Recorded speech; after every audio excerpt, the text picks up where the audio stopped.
مشت زنی یعنی اپنے ہاتھوں سے اپنے خواہشات کو پورا کرنا، یہ اس وقت ایک بہت بڑا مسئلہ بن چکا ہے جوانوں کے لیے۔ اس کے بارے میں دو چیزیں یاد رکھیں۔ پہلی چیز کہ یہ کتنا بڑا گناہ ہے، دوسری چیز اس سے ہمیں کیا چھٹکارا مل سکتا ہے۔ اس کے بعد ہمیں یہ بھی معلوم ہونا چاہیے کہ اس کے کیا کیا نقصانات ہیں۔ یاد رکھیں سب سے پہلے کہ یہ کتنا بڑا گناہ ہے۔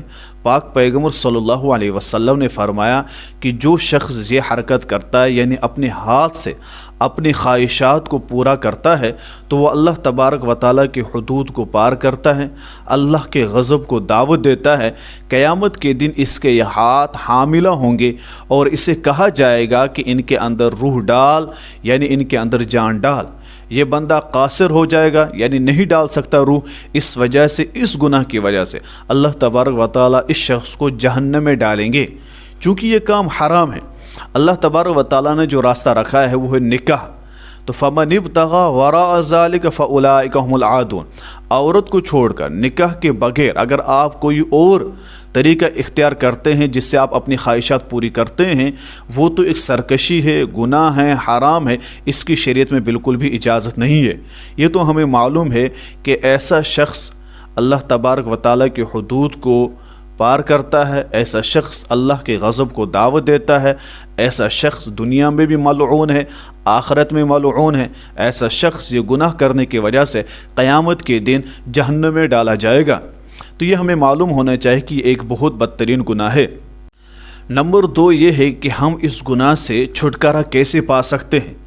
اس کے لیے ہمارے لیے ضروری ہے کہ ہم سب سے پہلے اس گناہ سے توبہ کریں آج ہی، اس کے بعد اللہ تبارک و تعالیٰ کی طرف رجوع کریں، اس کے بعد عبادت کی طرف لگ جائیں، یعنی اللہ تبارک و تعالیٰ سے معافی کے بعد ہم اللہ کی عبادت کریں، پھر اللہ تبارک و تعالیٰ سے مدد مانگیں کہ اللہ مجھ سے یہ گناہ چھڑوا دے اور اس گناہ سے مجھے محفوظ رکھ۔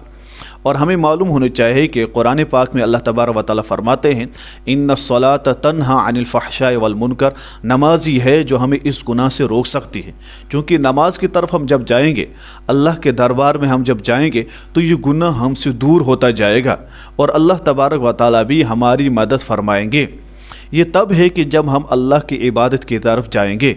اور اس میں یہ بھی یاد رکھیں کہ ہمیں اپنے دوست بدلنے ہوں گے، اپنا ماحول بدلنا ہوگا۔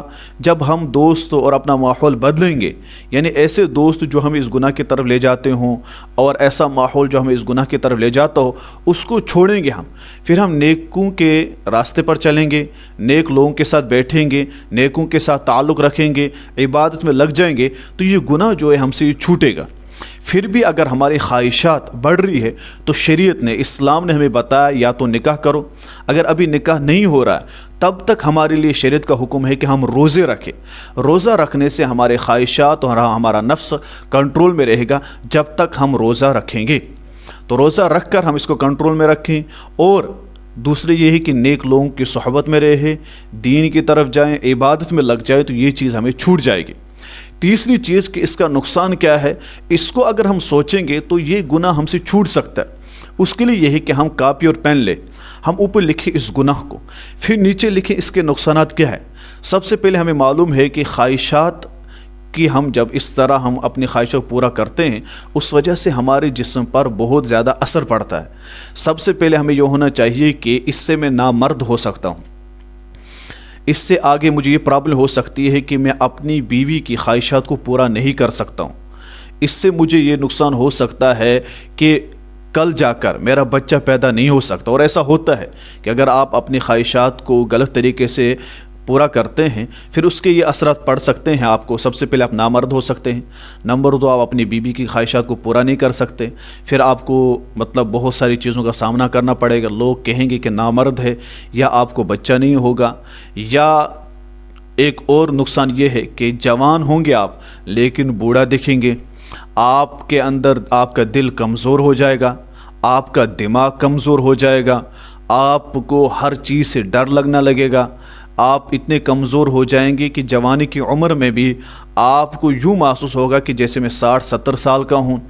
آپ کی آنکھوں کی روشنی کم ہو جائے گی، چہرے کی خوبصورتی ختم ہو جائے گی، ایسے بہت سارے نقصان ہیں۔ یہ کچھ نقصانات جو میں نے آپ کے سامنے بیان کیے، ایسے بہت سارے نقصانات آپ کو ہوں گے جب آپ اس گناہ میں پڑ جائیں گے اور اس گناہ میں لگ جائیں گے۔ یہ سب نقصانات ہیں، فائدہ کیا ہے؟ کچھ نہیں، کہ صرف ہم خواہشات پوری کرتے ہیں، بس کچھ ٹائم کے لیے ہمیں راحت ملتی ہے۔ پھر اگر ہم وہ خواہشات کسی کو دیکھ کر پوری کر رہے ہیں، ایسے ویڈیوز ہم دیکھ رہے ہیں، وہ تو اوپر سے بدترین گناہ ہے، وہ تو آنکھوں کا زنا ہے۔ اس حالت میں اگر ہماری موت ہوئی تو اللہ کو کیا جواب دیں گے؟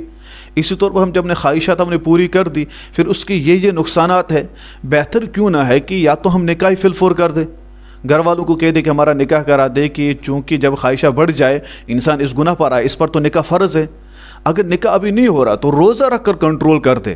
پھر جب بھی آپ اپنے کمرے میں تنہائی میں بیٹھیں، آپ کو یہ خواہشات آ جائے، دل میں خیالات آئیں، فی الفور اٹھ جائے، دوستوں کے جماعت میں جائیں، یا چلیں، یا وضو کریں، عبادت کریں، کچھ اور حرکت کریں جس سے آپ کو یہ بھول جائے۔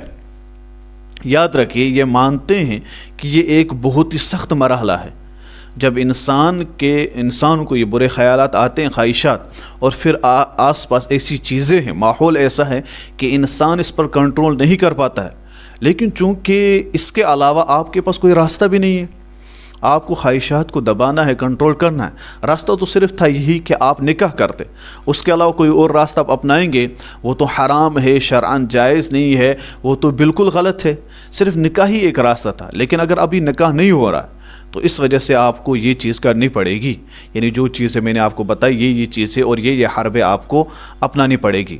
اس میں یاد رکھے، ماں باپ بھی خدا را اگر بچہ اس گناہ میں ملوث ہے کہ وہ اپنی خواہشات ہاتھوں سے پوری کر رہا ہے اور نکاح کے قابل ہے، آپ کے پاس تمام ذرائع ہے، آپ نکاح کرا سکتے ہیں، اس کا آپ نہیں کرا، تو یاد رکھیے اس کا گناہ آپ کو ہوگا، ماں باپ اس کے ذمہ دار ہوں گے۔ افسوس ہے کہ ماں باپ کہتے ہیں کہ ہمارے بیٹے اور ہماری بیٹیاں اس وقت بہت نیک صالح ہیں۔ یاد رکھیے، اگر وہ بالغ ہے اور ان کا نکاح نہیں ہوا ہے اور ان کے ہاتھ میں موبائل ہے اور آپ کہہ رہے ہیں نیک ہے، یہ بالکل غلط ہے۔ آپ جس بیٹی کو تنہائی میں رکھتے ہیں، اس کے پاس فون ہے، آپ سوچتے ہیں شاید یہ پردے والی ہے، لیکن آپ کو نہیں معلوم ہے کہ وہ غیر مردوں کے سامنے اس پردے کو کھول دیتی ہے، وہ ننگا ہو جاتی ہے اس وجہ سے، کیونکہ خواہشات ہے، نفس ہے، لیکن ماں باپ نہیں سمجھ پاتے ہیں۔ اسی طرح جوان لڑکے وہ کوشش کرتے ہیں پاک دامن رہنے کی، لیکن جب خواہشات کا غلبہ ہوتا ہے وہ پاک دامنی کو پھر سائڈ میں رکھتے ہیں، پھر وہ صرف دکھتے ہیں پاک دامن، پھر لڑکے اور لڑکیاں صرف دکھتے ہیں پاک دامن، حقیقتاً نہیں ہوتے ہیں۔ وجہ کیا ہے؟ خواہشات۔